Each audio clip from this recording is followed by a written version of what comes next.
আসসালামু আলাইকুম প্রিয় দর্শক, মেসেঞ্জারে আপনার প্রিয় মানুষ অথবা আপনার পার্সোনাল ব্যক্তিকে আপনি হাইড করে রাখতে পারবেন। আপনি ছাড়া অন্য কেউ আপনার পার্সোনাল ব্যক্তিকে মেসেঞ্জারে অথবা ফেসবুকে ফ্যান লিস্টে খুঁজে পাবে না। তো চলুন আপনাদেরকে দেখিয়ে দিচ্ছি এই কাজটি আপনারা কিভাবে করবেন।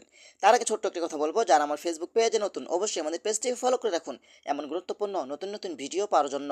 এই কাজটি করার জন্য ফার্স্ট অফ অল আপনি চলে আসবেন আপনার মেসেঞ্জারে আসার পরে কিন্তু আপনারা নিচ থেকে অথবা উপরে থ্রি ডট আইকন পাবেন, এখানে আপনি ক্লিক করবেন।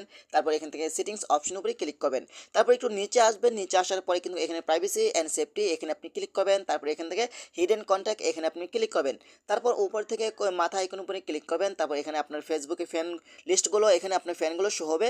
আপনি এখান থেকে যাকে নিতে চান, এখানে সাপোজ আপনাদেরকে দেখানোর জন্য এখান থেকে আমি এই ব্যক্তিকে হাইড করবো, এটার উপরে ক্লিক করলাম। দেখতে পাচ্ছেন এই ব্যক্তিটা হাইড হয়ে গেছে। পরবর্তীতে যদি আপনি এখানে ক্লিক করেন তাহলে কিন্তু সেই ব্যক্তিটা হাইড থেকে চলে যাবে, আপনি আগের জায়গায় কিন্তু সেই ব্যক্তিটাকে পাবেন। এভাবে চাইলে কিন্তু আপনারা খুব সহজেই আপনার প্রিয় মানুষ অথবা আপনার পার্সোনাল ব্যক্তিকে আপনি হাইড করে রাখতে পারেন। আপনি ছাড়া অন্য কেউ খুঁজে পাবে না। তো আশা করি ভিডিওটা বেশি বেশি শেয়ার করে দিবেন আপনাদের বন্ধুদের মাঝে, তারাও যেন উপকৃত হয়। ধন্যবাদ সবাইকে। আসসালামু আলাইকুম।